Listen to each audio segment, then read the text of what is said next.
Hello friends, welcome to my channel. Raj చేసిన పని చూసి రాజ్ని నిలదీసిన కావ్య. ఇదంతా ఎలా జరిగిందో తెలుసుకోవాలి అంటే వీడియో స్కిప్ చేయకుండా ఎండ్ వరకు చూడండి. రాజ్ని శ్వేతని అలా చూసి కావ్య ఇంకా ఏడుస్తూ ఇంటికి వెళ్తుంది. ఇంటికి వెళ్ళిన కావ్యం చూసి అనామిక, వచ్చావా అక్క, వంట చేయాలి కళ్యాణ్ కోసం, దా నాకు నేర్పించు అని అంటుంది.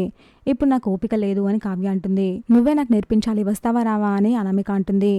నాకు మూడ్ లేదు, నన్ను వదిలే అని కావ్య అరుస్తుంది. అంతలో ధాన్యలక్ష్మి వచ్చి, ఇప్పుడు నా కొడుల మీద ఎందుకు అరుస్తున్నావు, తను ఏమన్నది, హెల్ప్ చేయొచ్చు కదా అంటుంది. నువ్వెంత నీ గతెంత అని తిడుతూ ఉంటుంది. ఇంకా కావ్య కోపం వచ్చి, ఎయ్ ఆపు, ఎందుకు నా పుట్టింటి గురించి మాట్లాడతారు అని సీరియస్ అవుతుంది. ఇదంతా విన్న అపర్ణ, వంట చేయడానికి నా కోడలు మాత్రమే దొరికిందా, నువ్వు ఆఫీస్కి వెళ్లి అలసిపోయి వచ్చింది, తనకు ఓపిక లేదు అని చెప్తుంది కదా, ఎందుకు పదే పదే చేయమని చెప్తారు, ఇంకోసారి నా కొడులు జోరికి వస్తే ఊరుకోను అని వార్నింగ్ ఇస్తుంది. కావ్య నువ్వు వెళ్ళి రెస్ట్ తీసుకో అని కావ్యకు చెప్తుంది. ఇంకా కావ్య రూమ్ లోకి వెళ్లి ఏడుస్తూ ఉంటే కళ్యాణ్ వస్తాడు.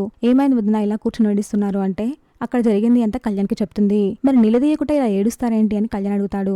ఏం నిలదీయాలి, ఏం అడగాలి అని కావ్య అంటుంది. తనకి శ్వేతకి ఉన్న సంబంధం ఏంటి, నీ భవిష్యత్తు ఏంటి, ఇవన్నీ నిలదీయి, అందరికీ న్యాయం చెప్పే అతనే ఇప్పుడు నీకు అన్యాయం చేస్తున్నాడు, ఏంటి అని నిలదీయి అని కళ్యాణ్ అంటాడు.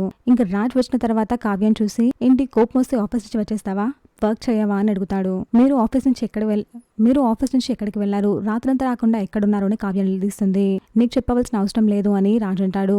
శ్వేత దగ్గరికి వెళ్లారా అని అడుగుతుంది. అంటే నన్ను ఫాలో అవుతున్నావా, నా మీద నిఘా పెట్టావా అని రాజ్ అంటాడు. శ్వేతకి మీకున్న సంబంధం ఏంటి ఇప్పుడు నాకు చెప్పాలి అని కావ్య అంటుంది. అంత అవసరం నాకు లేదు అని రాజ్ అంటాడు. మీరు చెప్పాల్సింది కట్టుకున్న భార్యకి మాత్రమే చెప్పండి అని నిలదీస్తుంది. ఇంకా కావ్య, నేను మీకు ఏం తక్కువ చేశాను, నాలో ఏం లోపం ఉంది అని శ్వేత వెంట వెళ్తున్నారు. నేను పొరపాటున మిమ్మల్ని తాకను కూడా తాకలేదు, నేను మీరే కావాలి అని కోరుకుంటున్నాను అని కావ్య ఏడుస్తూ అంటుంది. ఆ మాటలకు రాజ్ సీరియస్ అవుతాడు. చూసాక ఫ్రెండ్స్, మరి ఈ రోజు ఏం జరగబోతుందో. ఇలాంటి జెన్యూన్ అండ్ రెగ్యులర్ అప్డేట్స్ కోసం మా ఛానల్ ని సబ్స్క్రైబ్ చేసుకోండి.